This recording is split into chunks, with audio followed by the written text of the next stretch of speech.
Hello বন্ধুরা, কেমন আছো সবাই? ভূতের গল্প আসরে আজকের অতিথি হচ্ছে লুলু ভূত। এখন সে তার জীবনে ঘটে যাওয়া একটি ভূতের ভৌতিক গল্প শোনাবে আমাদেরকে। আমি যখন ভূত ছিলাম না তখনের ঘটনা আজকে শোনাবো। আমি আগে অনেক দূরে হোস্টেলে থাকতাম, যা ছিল আমার বাড়ি থেকে প্রায় বহু দূরে। আর আমি শুধু পরীক্ষার পরে বাড়িতে আসতাম। ঠিক তেমনিভাবে তখন আমার পরীক্ষা শেষ হবার পর হোস্টেল থেকে বাড়ির উদ্দেশ্যে রওনা হই এবং বাড়ি যাওয়ার সময় যে বাজার পড়ে সেই বাজারে পৌঁছাই প্রায় রাত 11টার দিকে। আর সেখানে যাবার পর আমি আমার এক বাল্যকালের বন্ধুকে দেখতে পাই।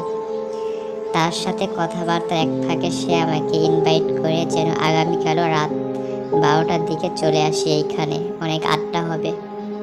আমিও যথারীতি বাড়িতে যেয়ে খেয়ে ঘুমিয়ে পড়লাম এবং এর পরের দিন রাত 12টার দিকে যখন বাজারে আসি, এসে দেখি বাজার পুরো শুনশান নীরবতা।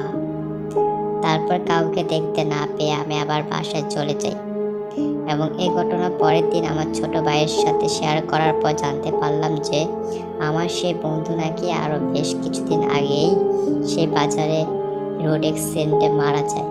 তাহলে আমি কার সাথে গল্প করলাম সেদিন? এটা ভাবলে এখনো আমার গা শিউরে ওঠে।